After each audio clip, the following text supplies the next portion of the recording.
नमस्कार दोस्तों, मैं हूं पुलकित मोहन सिंगला और स्वागत है आपका मेरे चैनल में।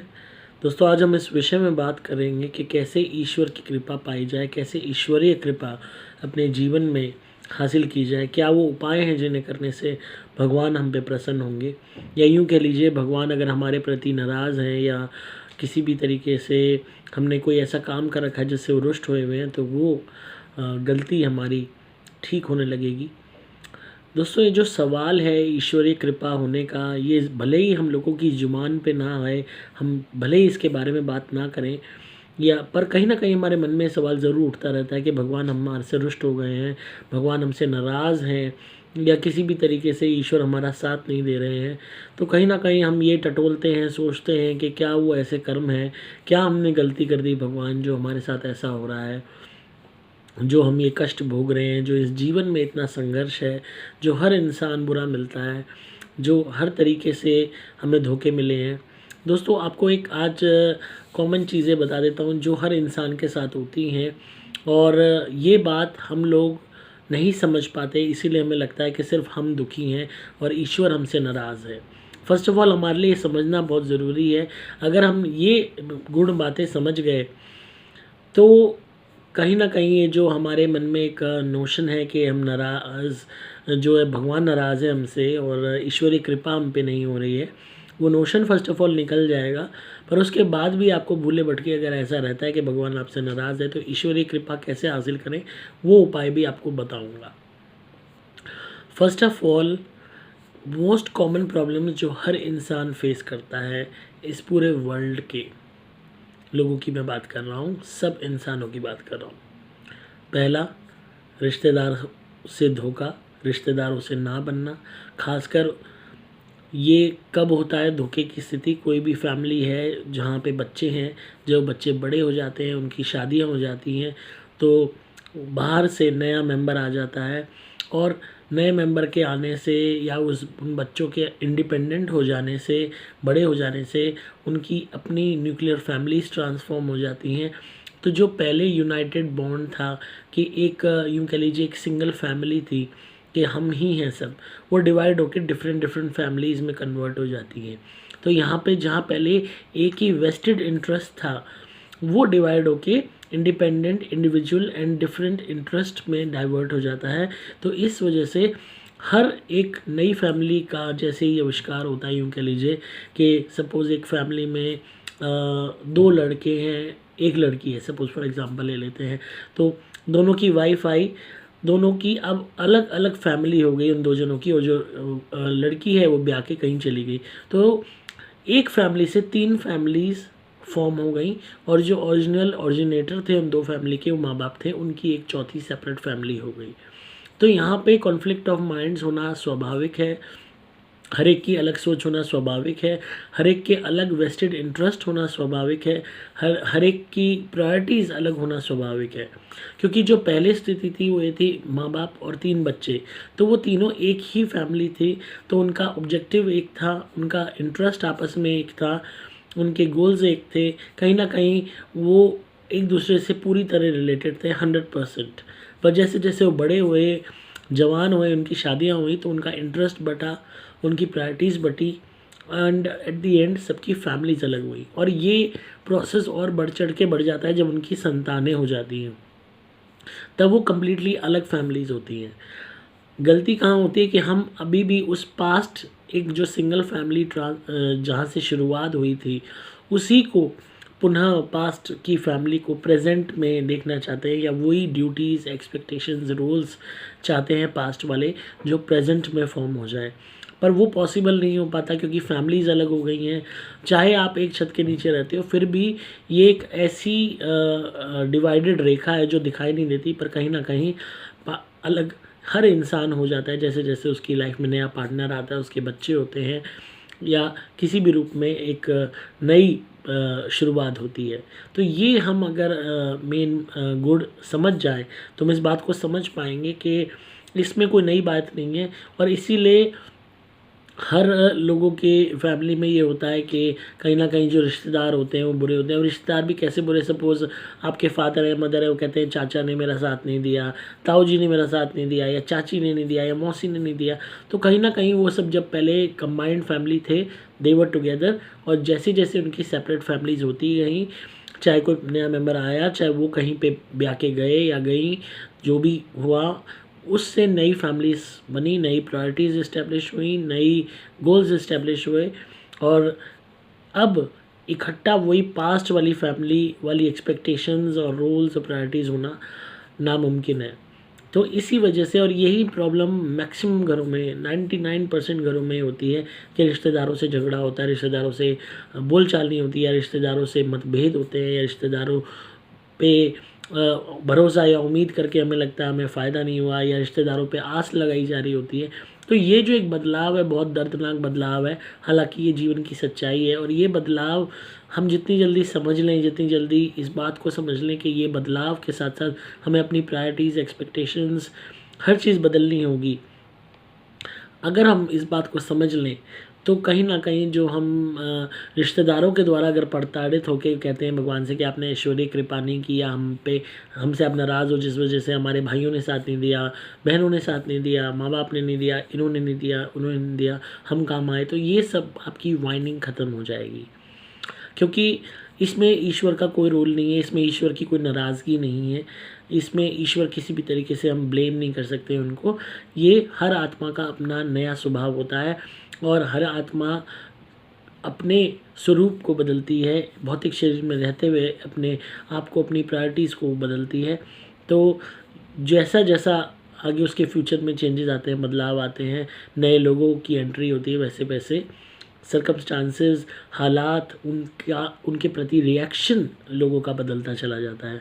तो हमेशा इस बात को समझें कि आपको भी बदलाव के साथ बदलना होगा। अगर आप नहीं बदलेंगे तो आप ईश्वर को नाराज़ समझने लगेंगे, ईश्वरीय कृपा के लिए तरसने लगेंगे, जबकि ईश्वर ने आपसे कृपा नहीं हटाई हो है अभी भी, और वो नाराज़ भी नहीं है। सिर्फ लोग बदले हैं, क्योंकि लोगों की प्रायोरिटीज़ बदली हैं, और यही सबसे बड़ा बिटर ट्रुथ है। उसके अलावा हर इंसान कहीं ना कहीं जीवन में अप्स एंड डाउन्स भोगता है। पैसे की उतार चढ़ाव हमेशा रहता है हर एक के जीवन में, चाहे कोई अमीर है, चाहे गरीब है, चाहे मिडिल क्लास है, हर एक के जीवन में रहता है। किसी के जीवन में निचले स्तर पे, हल्के स्तर पे वही चीज़ उतार चढ़ाव बड़ी है, किसी के जीवन में मीडियम स्तर पे वही बड़ी ही बात है, किसी के में अमीर के घर पे उसी स्तर का हिसाब है। फॉर एग्ज़ाम्पल, कोई भी इंसान गरीब है तो उसके लिए 1000-2000 रुपये का नुकसान भी बहुत बड़ा नुकसान है। कोई मिडिल क्लास है, उसके लिए 1 मिनट के लिए 5000-10,000 का नुकसान बड़ा नुकसान है। कोई लखपति है, उसके लिए 1 लाख 2 लाख का नुकसान बहुत बड़ा है। और कोई करोड़ों है तो उसके लिए 10 लाख 20 लाख का नुकसान, 50 लाख का नुकसान बड़ा है। तो ये जो प्रपोर्शन है अप्स एंड डाउन्स की, लॉसेस की, प्रॉफिट्स की, वो बनी रहती है। किसी की संतुष्टि कम में हो जाती है, किसी की नहीं हो पाती। कोई बहुत बड़े लॉस से भी नहीं घबराता, कोई ज़रा से लॉस से घबरा जाता है। तो पर हर इंसान अपने जीवन में अप्स एंड डाउन्स झेलता है, और ये हकीकत अगर हम जान लेंगे, इसको समझ लेंगे, तो कहीं ना कहीं हम ईश्वर को कोसना बंद कर देंगे कि ईश्वरीय कृपा हम पे नहीं हो रही, भगवान नाराज़ है, इस वजह से हमारे जीवन में अप्स एंड डाउन्स आ रहे हैं।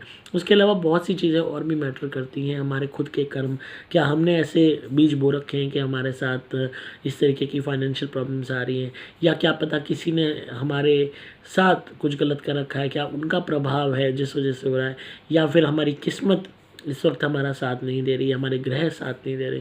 उसके अलावा बहुत चीज़ों का रोल होता है, सरकार का रोल होता है, सोसाइटी का रोल होता है, जो प्राइजेज़ जो घटते बढ़ते हैं उनको अफेक्ट करता है, और कहीं ना कहीं एक मास लेवल पे बहुत सारे लोग अफेक्ट होते हैं। रही बात अपनी खुद की एक इंडिपेंडेंट इनकम की और उसकी तरक्की की, प्रॉस्पेरिटी की, तो उसमें आपके इंडिविजुअल रोल मैटर करते हैं, आपका कर्मा मैटर करता है, आपके बहुत चीज़ें मैटर करती हैं। सपोज़ आपके कितने खर्चे हैं, सपोज़ आपके अनशंट खर्चे हैं, और उसके बाद आप कह रहे हो कि आपको पैसा नहीं बच रहा, तो फर्स्ट ऑफ ऑल आपको अपने एटीट्यूड में चेंज लाना पड़ेगा। बहुत सी चीज़ें मैटर करती हैं जो बिना गौर करे हम ईश्वर को कोसना शुरू कर देते हैं कि ईश्वरी कृपा हम पे नहीं हो रही है। तो ये हमने 2 पॉइंट्स जो मेन कवर करे, वो है रिश्तेदारों का साथ ना देना और पैसे की तंगी होना, ये 2 मेन पॉइंट बहुत क्रूशल पॉइंट है जब हम ईश्वर को कोसते हैं कि ईश्वरीय कृपा हम पे नहीं हो रही, भगवान हमसे नाराज़ है। अब अगर आपको वाकई लगता है कि ये 2 फैक्टर्स आपकी ज़िंदगी में नहीं है, आपके रिश्तेदार के साथ भी आपका सब कुछ अच्छा है और आपके जीवन में आप बेसिकली आपने उनका कभी कुछ बिगाड़ा नहीं है और आपके जीवन में भी सब कुछ उतार चढ़ाव एक जो हो रहे हैं वो कॉल्ड फॉर रीज़न की वजह से हो रहे हैं, इसमें आपका हाथ नहीं, इसमें किसी और का हाथ नहीं, इसमें सोसाइटी का हाथ नहीं, इसमें गवर्नमेंट का हाथ नहीं, और तब भी आप परेशानी झेल रहे हो, तब कहीं ना कहीं ईश्वरीय कृपा में कमी है, तब कहीं ना कहीं भगवान आपसे नाराज़ है या कर्म के माध्यम से आपको सज़ा मिल रही है। तो ये जब होने लगे आपके साथ, तब आपको अपनी पर्सनालिटी में चेंज लाना होगा, अपने जीवन में बदलाव लाना होगा। पहले फर्स्ट ऑफ ऑल अपने आप को एक दिन बैठ के टटोलिए कि आप कहाँ गलती कर रहे हैं जिस वजह से आपके जीवन में पैसे को लेके तंगी है, परेशानी। क्योंकि मोस्ट ऑफ द पीपल जो मेल करते हैं वो यही कहते हैं कि फाइनेंशियल प्रॉब्लम है तो भगवान हमसे नाराज़ है, ईश्वर हम पे कृपा नहीं कर रहा, हमें माला माल नहीं कर रहा। और मैक्सिमम लोग ईश्वरीय कृपा को मॉनेटरी टर्म्स में तोलते हैं, पैसे के रूप में तोलते हैं कि अगर भगवान हमें पैसा देता है, तरक्की देता है, तो इट मीन्स ईश्वरीय कृपा आ रही है। जब मैं उनसे कभी बात करता हूँ आत्मिक उन्नति की या हमारी आत्मिक बल की, तो वो कहते हैं कि नहीं नहीं नहीं, आप समझ नहीं रहे हो, ये ईश्वरीय कृपा नहीं है। हम अगर जीवन में वो सुख से शांति से रह रहे हैं तो कहते नहीं, ये ईश्वरीय कृपा नहीं है। तो उनके सही मायने में वर्ड्स ये होते हैं कि ईश्वरीय कृपा पैसे से, दौलत से होती है। तो अगर आपको वाकई में अपने जीवन में लक्ष्मी चाहिए, दौलत चाहिए, सुख साधन चाहिए, तो भी आपको अपने आप को, पर्सनैलिटी को बदलना होता है। तो फर्स्ट ऑफ ऑल अपने आप को ये देखिए कि आप कहाँ गलती कर रहे हैं। अगर आप बेसिक ये जो मैं 4-5 उपाय बता रहा हूँ ये आप कर लें, तो कहीं ना कहीं आप किसी न किसी रूप में वेल्थ अट्रैक्ट करना शुरू कर देंगे। और यहाँ पे जो मैं उपाय बताऊँगा उसको प्लीज़ लिंक मत कीजिएगा उन लोगों से कि भाई ये तो ये नहीं करते तो भी ये पैसे वाले हो रहे हैं, ये लोग तो ये नहीं करते तो भी पैसे वाले हो रहे हैं।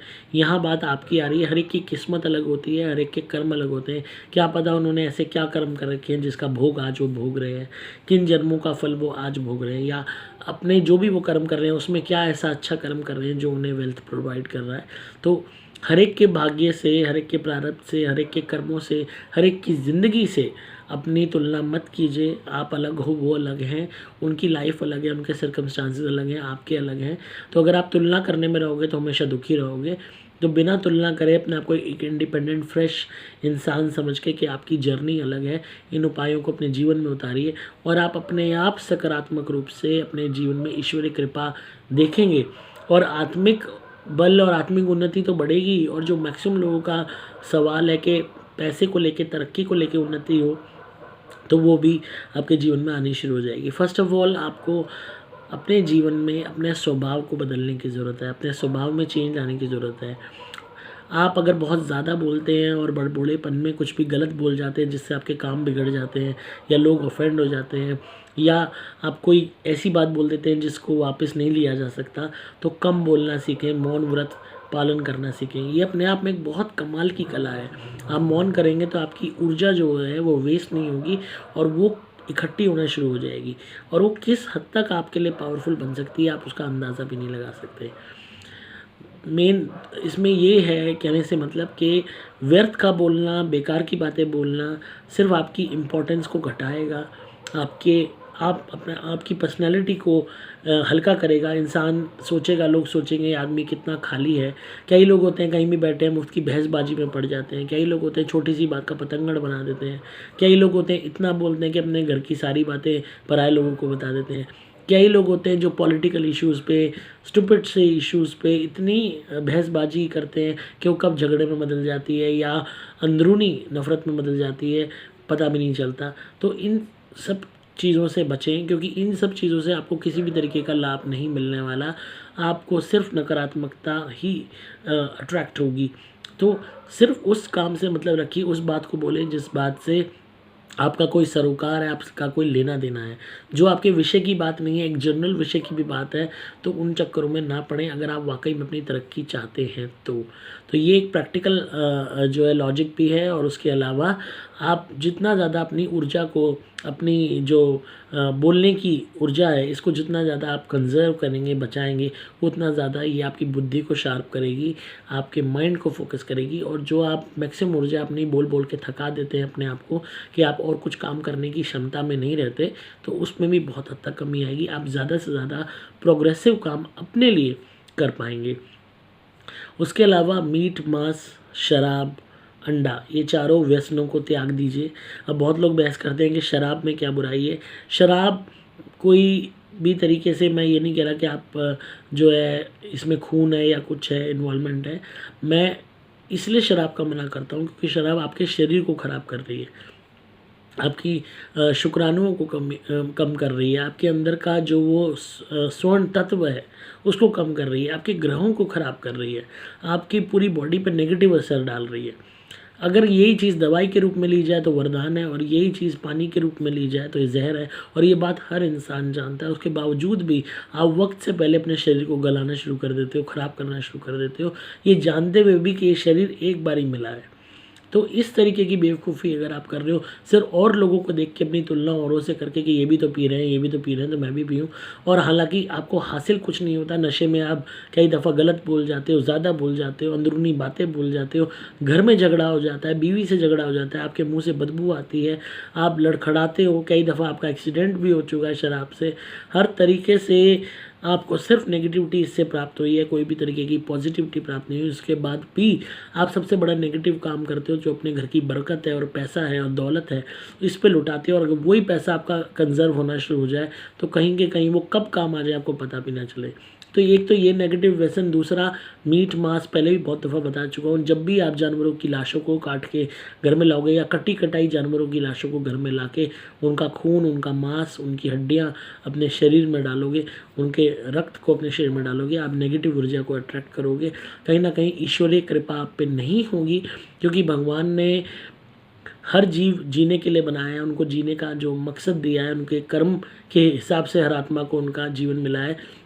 और आप उनकी जो कर्म की भोग योनि है उसमें आड़े आ जाते हो, उनको पहले ही दंड देके। होता क्या है कि आपने कोई भी जानवर का मांस खाया, तो उस जानवर को मारा गया, उसको काटा गया, तो उसकी जो भोग योनि थी उसमें हस्तक्षेप हो गया। अब उसकी आत्मा तो निकल गई, उसकी आत्मा ने दर्द सहा, रोई, तड़पी, बिलबिलाई, और उसका खून हुआ आत्मा का, उसके शरीर का खून हुआ। फिर वो आत्मा ने पुनः नया जन्म पशु की योनि में लिया, दोबारा वो गर्भजून में गया, दोबारा उसने वो गर्भजून की पीड़ा सही, और उसके बाद फिर से एक नई शुरुआत करी उस जो है, यूँ कह लीजिए, एक खतरनाक एनवायरनमेंट में। तो आपने उसका संघर्ष बढ़ा दिया, उसके जीवन की परेशानी बढ़ा दी, और जो इसकी जानवर की योनि की सज़ा वो बहुत जल्दी काट सकता था, उसका वक्त आपने और बढ़ा दिया। तो कहीं ना कहीं आपने कई तरफों से उसको वेदना दी है, और ये वेदना कहीं ना कहीं नकारात्मक ऊर्जा के रूप में, नकारात्मक कर्मा के रूप में, अगर आप नकारात्मक ऊर्जा के अट्रैक्शन ना माने तो नेगेटिव कर्मा तो है ही है, तो उस रूप में आप अपनी ईश्वरीय कृपा खो देते हैं। भगवान आपके प्रति जो प्यार है उसमें कमी आ जाती है। बहुत से लोग इस बात पे बहस करेंगे, बहुत लोग नॉनवेज खाते हैं, अमीर हो रहे हैं, कामयाब हो रहे हैं, तो उनके हिसाब से ईश्वरीय कृपा पैसे को लेके है। यहाँ बात ईश्वरीय कृपा की हो रही है आत्मिक उन्नति को लेके, आत्मा की क्लीन ऑरा को लेके।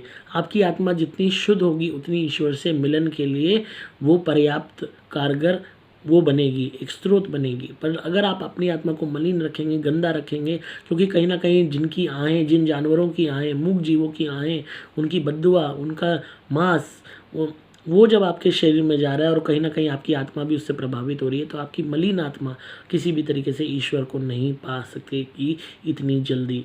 वक्त बहुत लगेगा, और ईश्वरीय कृपा उस संदर्भ में, आत्मिक उन्नति और ईश्वर को पाने के संदर्भ में बहुत हद तक कम हो जाएगी।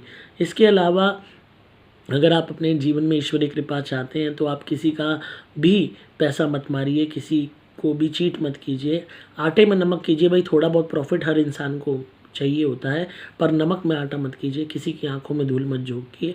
खासकर अगर आप लोगों को बेवकूफ़ बनाएंगे, धोखा देंगे, ख़राब सामान देंगे, लोगों का पैसा मारेंगे, लोगों के साथ बेईमानी करेंगे, तो आज ये बेईमानी चल जाएगी, पर लॉन्ग रन में आपको पता भी नहीं चलेगा कब वो हराम का कमाया हुआ पैसा निकलता चला जाएगा।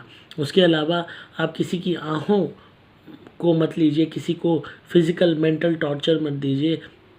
ये सब कर्म नेगेटिव कर्म है और ईश्वर कभी नहीं चाहते, भगवान कभी नहीं चाहते कि आप किसी के साथ गलत करो। क्या आप किसी के साथ गलत करके ये कह सकते हो अपने भगवान को जाके कि हाँ भगवान जी, आज मैंने इसको बेवकूफ़ बनाया, इससे पैसे लूटे, आज मैंने इसका सामान ले लिया, पैसे नहीं दिए, आज मैंने इसको कहा खूब बुरा भला, आज मैंने इसको खूब माँ बहन की गाली दी, बड़ा मज़ा आया, आपको भी मज़ा आया ना?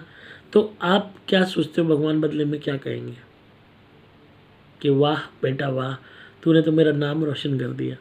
क्या वो ये कहेंगे कि आज तू उस आदमी को माँ बहन की गाली दे के आया है, उसकी माँ और बहन के बारे में गंदा गंदा बोल के आया है, जो खुद देवी का रूप है, तो तूने तो बहुत बढ़िया काम किया, तेरे को तो शाबाशी मिलनी चाहिए? क्या भगवान ये कहेंगे?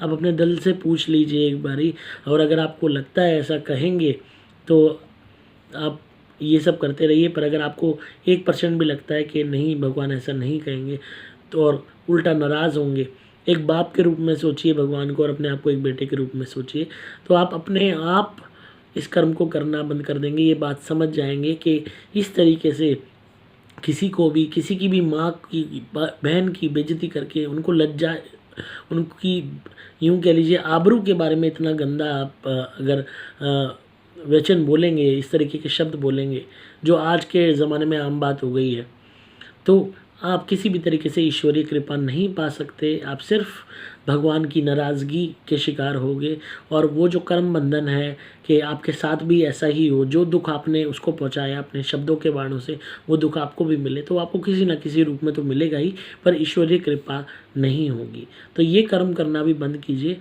उसके अलावा जो लोग किसी की आबरू लूटते हैं, किसी का खून करते हैं, चोरी चकारी करते हैं, डकैती करते हैं, और चाहे वो इकोनॉमिक ऑफेंडर्स हैं, चाहे कुछ भी रूप में हैं, तो जहाँ भी आप किसी के हक को मारोगे, जहाँ भी आप किसी को मानसिक प्रताड़ना दोगे, जहाँ भी आप किसी को वेदना दोगे, तो कहीं ना कहीं आपके जीवन में नकारात्मकता आएगी और ईश्वरीय कृपा नहीं होगी।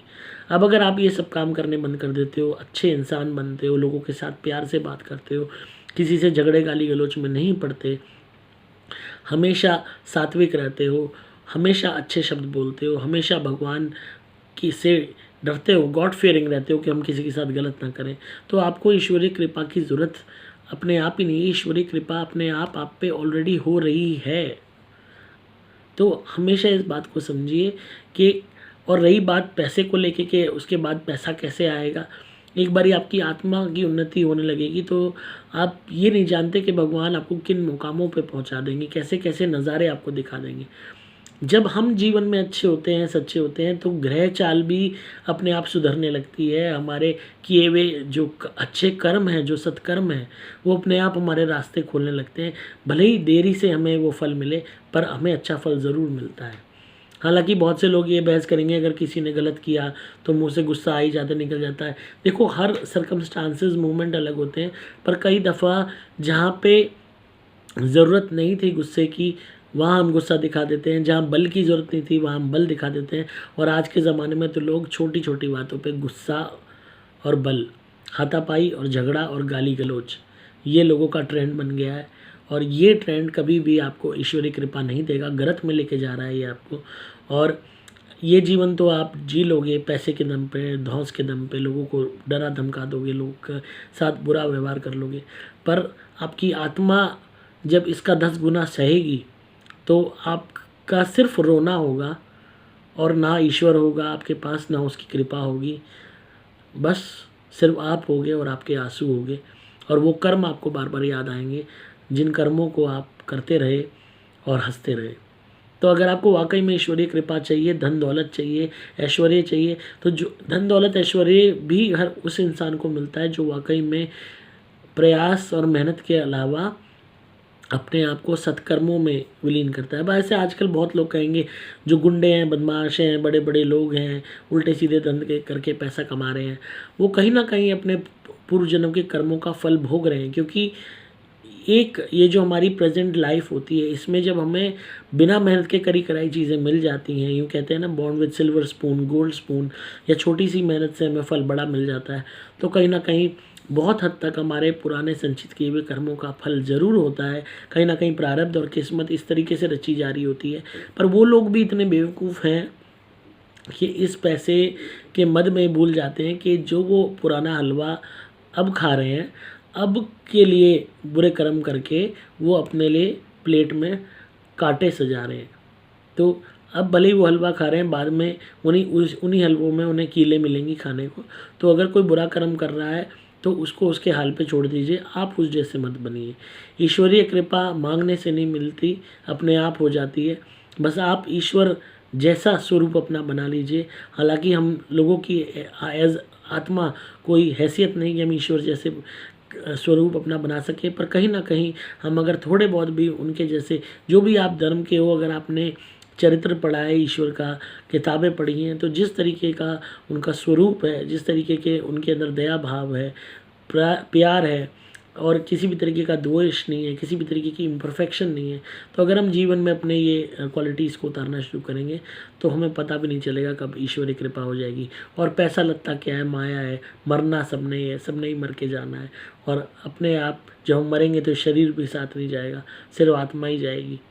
तो जब ये पैसा रहना ही नहीं है तो फिर किस लिए पागल हों, किस वजह से इतने बेवकूफ़ बने ईश्वरीय कृपा पैसे के रूप में पाएँ। ईश्वरीय कृपा आत्मिक बल, आत्मिक शक्ति और अपने पवित्र आत्मा के रूप में अगर हमें हासिल हो तो क्या कुछ हम मुकाम नहीं हासिल कर सकते।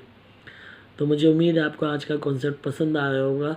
तो इसी तरह सुनते रहिए, प्यार देते रहिए और हमेशा ये जीवन में गांठ बांध के चलिए कि चाहे कुछ हो जाए, अच्छे कर्म करने हैं, क्योंकि ये जीवन एक बार ही मिला है, इसको बर्बाद नहीं करना बुरे कर्मों में। कोई जो भी सोचे, कोई हंसता है हंसे, कोई आलोचना करता है करे, कोई कुछ भी बोले, हमें हमारी नज़र है वो चिड़िया की आँख पे रखनी है कि हमारी चिड़िया की आँख कौन है, ईश्वर। और वहाँ तक पहुँचना है तो सिर्फ हमारे पास एक ही रास्ता है, अच्छे कर्म, सत्कर्म। तो ईश्वरीय कृपा क्या पता ऐसी हो जाए कि हम भगवान की गोद में बैठे, भगवान के पास रहें, तो आपको कुछ नहीं पता भगवान क्या कमाल दिखा दे हमारे जीवन में। तो इसी तरह सुनते रहिए, प्यार देते रहिए। किसी का भी कोई सवाल है, कोई परेशानी है जीवन में नेगेटिविटी से रिलेटेड या कोई भी दिक्कत से रिलेटेड, तो आप ईमेल कीजिए pulkitsingla901@gmail.com पे। और आपको धुनी चाहिए नेगेटिविटी को दूर करने के लिए, नकारात्मक ऊर्जा को हटाने के लिए, तो धुनी हेल्पलाइन नंबर 8130331007 पे आप कॉल कर सकते हैं, व्हाट्सएप कर सकते हैं, मैसेज कर सकते हैं। आपको लक्ष्मी प्राप्ति धुनी चाहिए, जो लोग वाकई में वेल्थ चाहते हैं, ईश्वरीय कृपा को वेल्थ के रूप में तलाशते हैं। हालांकि बहुत कारगर है, बहुत हद तक मदद करती है। बस आपको सात्विक रहना है थोड़ा। भगवान की जब आप पूजा करें, जो मैं मंत्र दूंगा उसमें, वो मंत्र आपको सात्विक तरीके से भगवान की, माता रानी की जो है ध्यान करते हुए करना है। और अपने जो भी आप धंधा कर रहे हैं, नौकरी है, दुकान है, जो भी है, उसमें लोगों के साथ छल कपट ना करें, अच्छे तरीके से, सात्विक तरीके से लोगों का कल्याण करते हुए अपने सामान को बेचें। तो या अपना जो भी आप सर्विसेज दे रहे हैं, चाहे ब्यूटी पार्लर है, चाहे कपड़ों की दुकान है, चाहे आपकी फैक्ट्री है, कहीं भी जो भी व्यवसाय में आप हैं, तो वहाँ माता लक्ष्मी की पूजा करें और उनसे प्रार्थना करें कि हमें धन दाने दें। जो मैं मंत्र दूंगा वो करें और मेरी लक्ष्मी प्राप्ति धुनी को वहाँ जलाएँ। और अपने आप देखेंगे कि सकारात्मक आपको बदलाव देखने को मिलेंगे। रिसेंटली एक केस किया है, उनको नया फ्लैट मिल गया है, किसी को नौकरी मिल गई है इस धुनी से। और कहीं ना कहीं उनकी जो धुनी के अलावा उनकी जो भावना थी, इंटेंशंस थी, वो बहुत प्योर थी। मैं कभी भी ये नहीं कहता कि आप ये चीज़ यूज़ करो तो तुरंत आपको फ़ायदा हो जाएगा, क्योंकि मैं अपनी तरफ से मैंने मेहनत करके धुनी बनाई है, मैंने पूजा करी है उसकी, मैंने अपना पूरी शक्ति उसमें लगाई है। पर आपकी मेहनत, आपकी शक्ति, आपकी सात्विकता, आपकी इंटेंशंस भी बहुत मैटर करती हैं, आपके सत्कर्म भी बहुत मैटर करते हैं, ताकि वो चीज़ बढ़ चढ़ कर बोले। उसके अलावा आपको अगर अपनी कुंडली बनवानी है मुझसे और उसका एनालिसिस कराना है, अपने सारे ग्रहों के उपाय कराने हैं, तो आप धुनी हेल्पलाइन नंबर 8130331007 पे व्हाट्सएप करके या कॉल करके रिक्वेस्ट कर सकते हैं। अपनी नेम, डेट, प्लेस और टाइम ऑफ बर्थ आपको देना पड़ेगा। कोशिश करें ये बिल्कुल सटीक हो, ताकि आपको सटीक जानकारी मिल सके। दोस्तों, ग्रह हमारे कहीं ना कहीं हमें मदद ज़रूर करते हैं। ये एक यूँ कह लीजिए बहुत हद तक एक 50% आराम हमें दे ही देते हैं। उसके बाद हमारा प्रारब्ध, हमारे कर्म, ये भी बहुत मैटर करते हैं। तो कहीं ना कहीं एक रेशियो बनी रहती है कर्म, प्रारब्ध और उपायों के बीच, और ये रेशियो का बैलेंस अगर हम बना लें तो बहुत हद तक जीवन में जीत हासिल होती है। तो इसी तरह सुनते रहिए, प्यार देते रहिए। मैं हूँ आपका दोस्त पुलकित मोहन सिंगला।